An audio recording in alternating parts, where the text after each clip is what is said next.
He had 10 minutes to change his daughter's entire future, and he had no idea the woman waiting inside would almost take it all away. She read his resume like a verdict already written, and in 15 seconds, she was about to deliver it. 14 months isn't a gap, she said. It's a warning label.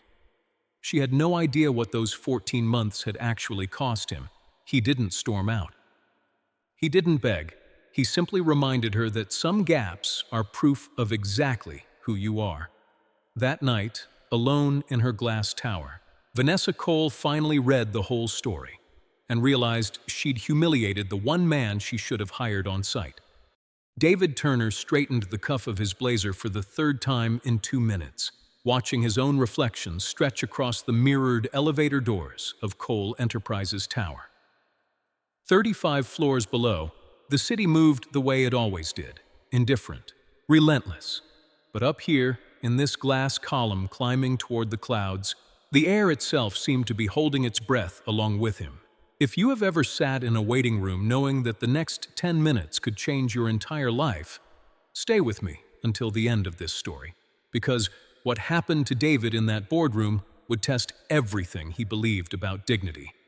And if stories like this move you, go ahead and hit that like button and subscribe now, because you will not want to miss how this one ends.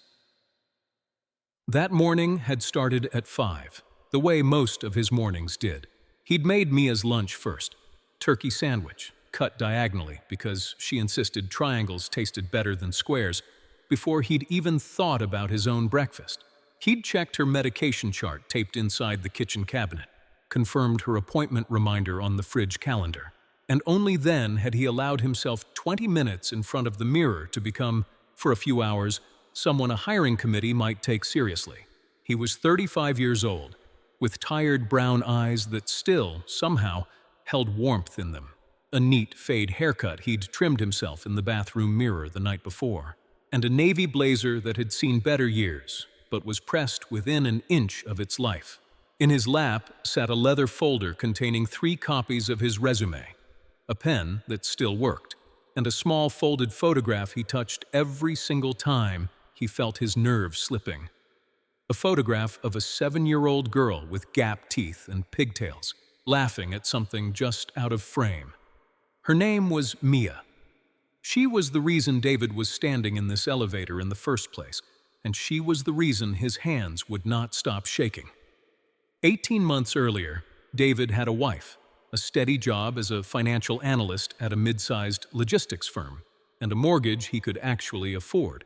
Then Rachel got sick, quickly, cruelly, the kind of sick that doctors describe in careful, clinical language because there is no gentle way to say it. He took leave to be at her side. He took more leave when the treatment stopped working. And when she was gone, he took the kind of leave that has no name on any HR form. The leave a person takes from their own life just to remember how to breathe again. His employer was patient for a while. Then patience became a performance review, and the performance review became a severance package, and the severance package became 14 months of David applying to jobs by day and being both mother and father to Mia by night. Braiding hair he'd learned to braid from online tutorials, packing lunches, sitting through parent-teacher conferences alone while other kids' families arrived in pairs. Mia had her own battle. A congenital heart condition that had stabilized under Rachel's careful watch now required specialist monitoring their insurance barely covered, physical therapy twice a week, and, according to the cardiologist's most recent letter, a procedure within the year that their current coverage would not come close to handling. David had done the math more times than he could count. He needed a job with real benefits, real stability, and a salary that matched his experience.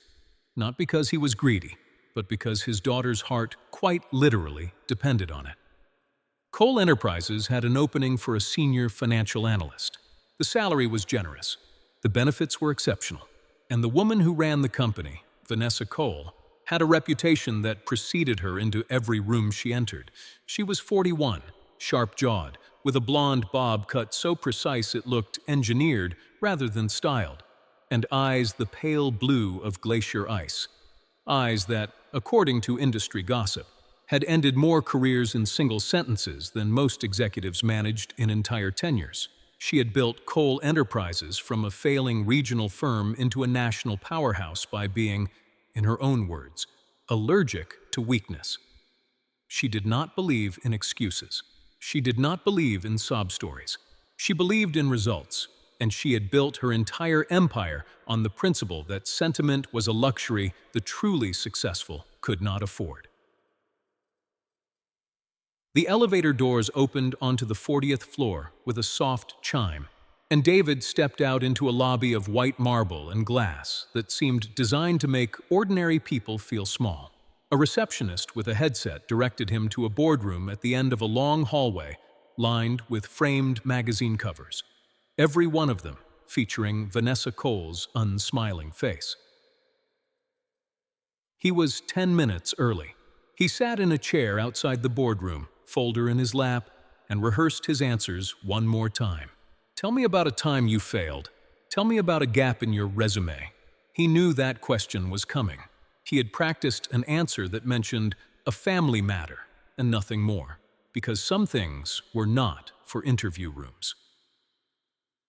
At exactly 2 o'clock, the boardroom doors opened, and a young assistant waved him in.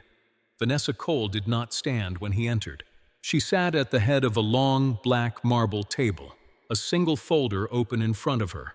His résumé, he realized, already marked up with a red pen, and beside her sat 2 other executives who seemed to exist, mostly to nod at whatever she said next. "Mr. Turner," she said, not looking up. "Sit," he sat. "I'm going to save us both some time," she continued, finally lifting her eyes to study him the way a jeweler studies a stone for flaws. "You have a 14-month gap in your employment history. In my experience, gaps like that mean one of 2 things.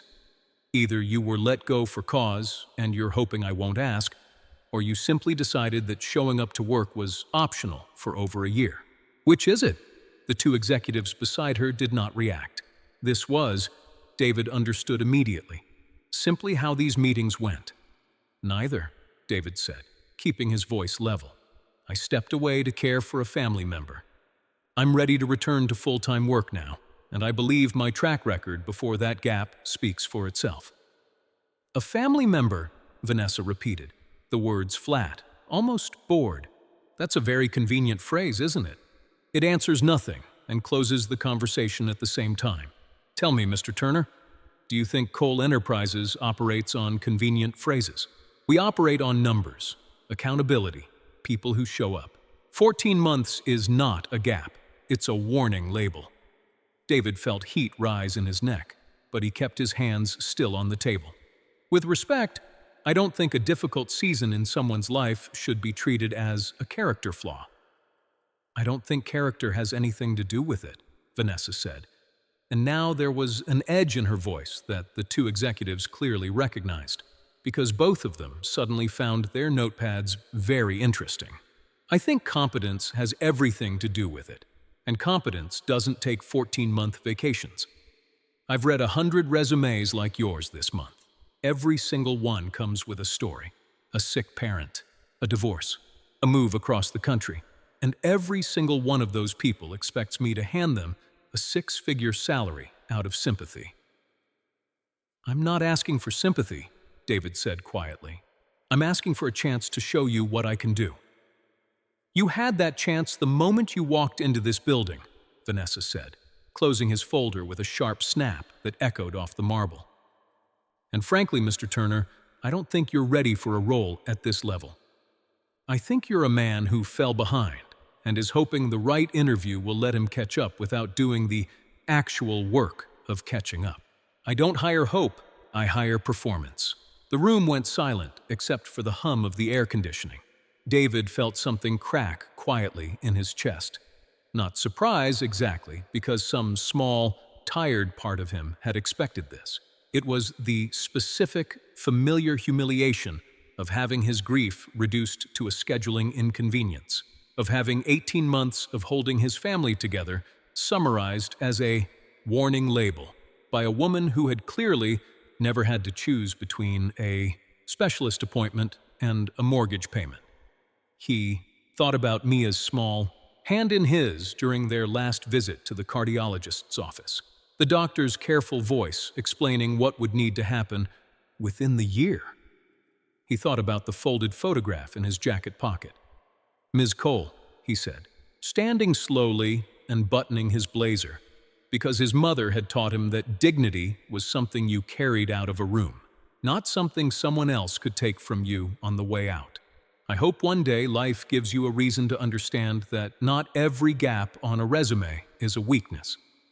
Some of them are proof of exactly the kind of person you'd want carrying your company through a crisis. Thank you for your time." He did not slam the door.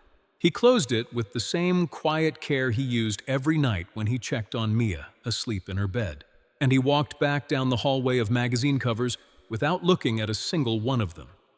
He sat in his car in the parking garage for 11 minutes before he trusted himself to drive.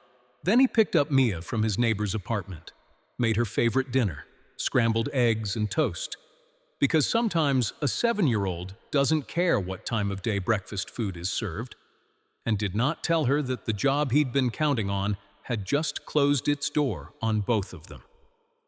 What David did not know, could not have known, was that his exit had not gone as unnoticed as he assumed. Vanessa Cole's executive assistant, a soft-spoken young woman named Priya, who had worked for her for 3 years and had learned to read the smallest shifts in her boss's mood, had been standing near the boardroom's outer door when David left. And Priya, unlike the two executives who had simply nodded along with whatever Vanessa said, had actually read David's full application packet the night before, the one with the reference letters, the volunteer coordinator's note about his work managing hospital charity drives during The Family Matter, and, tucked in an addendum most interviewers skimmed past, a brief note David had included explaining that he was requesting benefits information specifically related to pediatric cardiac care coverage. Priya had not mentioned any of this to Vanessa before the interview because it was not her place, and because Vanessa had made it clear years ago that she reviewed applications herself and did not want commentary. But something about the finality with which David had said, "Thank you for your time," something about the careful, controlled way he had closed that door, stayed with her for the rest of the afternoon.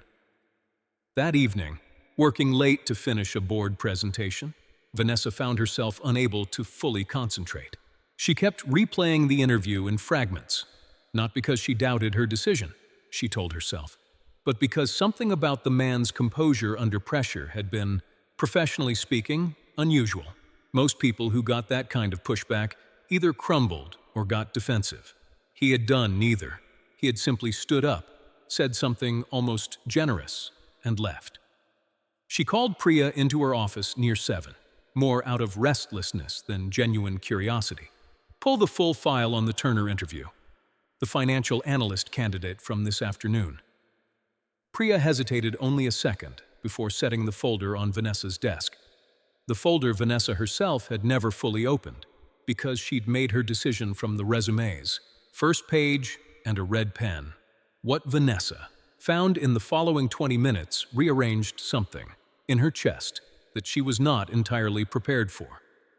There were reference letters, glowing ones, from his former manager, describing him as the most reliable analyst on my team, right up until the day his wife was diagnosed, and even then, he made sure every deliverable was covered before he took a single day off. There was a letter from a hospital volunteer coordinator, thanking him for organizing a fundraising initiative for the pediatric cardiac unit during an unimaginably difficult period in his own life. And there, in the addendum, was the line about coverage inquiries for a dependent's cardiac condition, a line that, cross-referenced with the hospital letter, suddenly told a story no red pen could summarize as a warning label. Vanessa sat very still for a long moment. She thought about her own resume at 35, the ruthless efficiency she'd built her identity around, the way she had always equated softness with weakness, because softness, in her experience, was what people used to excuse themselves from excellence. She had never once, in 15 years of leading interviews, paused to ask whether a gap might mean the opposite of what she assumed, that a person had, in fact, been extraordinary during the very months she'd written off as a failure. She thought about the way David Turner had stood up, buttoned his blazer, and wished her well on his way out the door he had every right to slam. "Priya," she said quietly, "get me his contact information. Tonight." David was washing dishes when his phone rang with a number he didn't recognize. He almost let it go to voicemail. After the day he'd had, he wasn't in the mood for another cold call, but something made him pick up.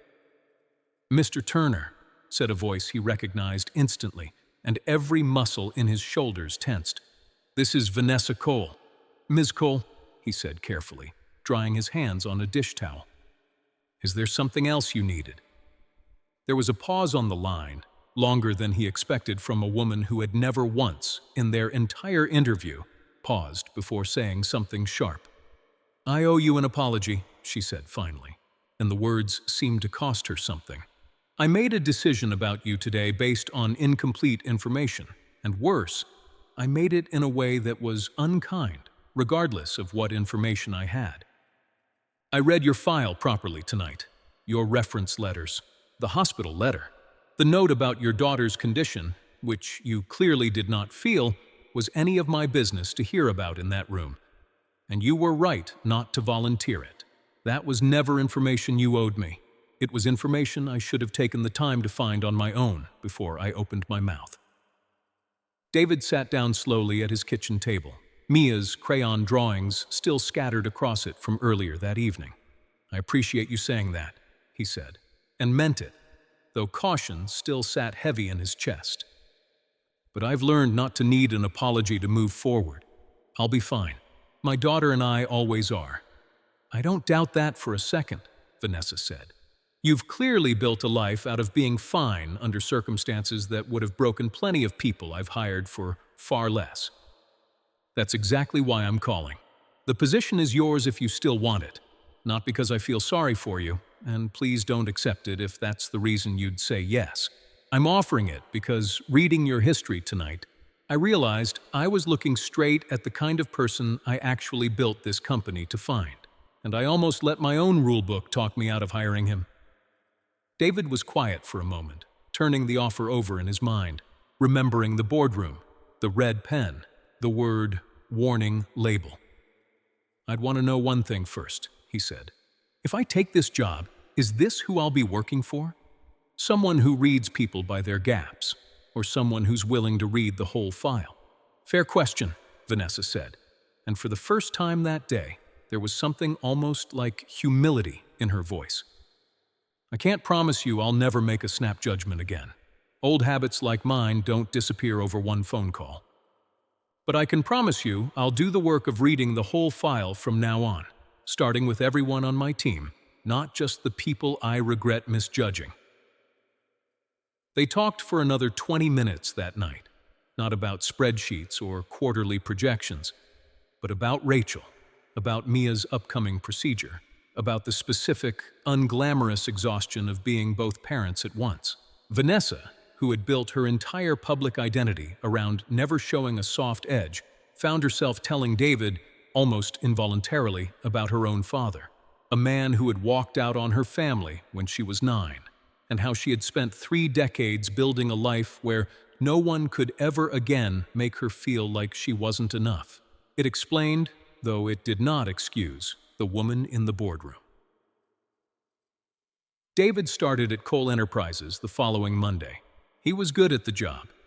Better than good, in fact, because 18 months of stretching every dollar to cover a mortgage and a daughter's medical bills had taught him more about disciplined financial management than any MBA program could have. Within 6 months, he had restructured 2 underperforming departmental budgets and saved the company more in projected costs than his own salary for the next 3 years combined. But the more meaningful change happened quietly, in the margins of the company rather than its spreadsheets. Vanessa began sitting in on interviews differently, reading full files before opening her mouth, asking, "Tell me what happened during this time," instead of explain this gap, as though the words themselves mattered, as though the person across the table deserved the benefit of a full story before being reduced to a red mark on a resume. Cole Enterprises quietly became known, within a year, for hiring the kind of people other companies overlooked: caregivers, career changers, people rebuilding after loss, and for retaining them at rates the rest of the industry couldn't explain. Mia had her procedure that spring. It went well. David sat in the surgical waiting room with the folded photograph in his pocket, and beside him, unannounced but unmistakably present, sat Vanessa Cole, who had rearranged her entire week to be there, holding 2 coffees she'd bought without asking what he wanted, because by then she'd learned enough about him to already know. Months later, Mia, now recovering, running around the playground with the kind of energy her father had once feared she might never fully have again, asked him one evening why the boss lady, as she called her, came to so many of their weekend outings now. David thought about the boardroom, about the red pen, about the word warning label, about the phone call that came after, and about everything that had grown, slowly and honestly, in the space between a woman's mistake and her willingness to correct it. She's someone, he told his daughter, who learned that the hardest chapters in a person's life are usually the ones that prove exactly what they're made of. He smoothed her hair back from her face, the same face that had once seemed so fragile in a hospital bed and now beamed up at him, full of the kind of ordinary, unremarkable joy he had once been afraid he'd never see again. Some people never get the chance to learn that lesson. I'm glad she did. Looking back, David never framed that boardroom afternoon as the day he was humiliated, though for a long time it certainly felt that way. He came to think of it, instead, as the day he refused to let someone else's snap judgment become his own verdict on himself. He had walked into that room needing a job, and he had walked out with his dignity fully intact, which, as it turned out, mattered more in the long run than the interview itself ever could have. The job came later, on terms he never expected, from a woman who had the courage to admit she was wrong. And not every story gets that kind of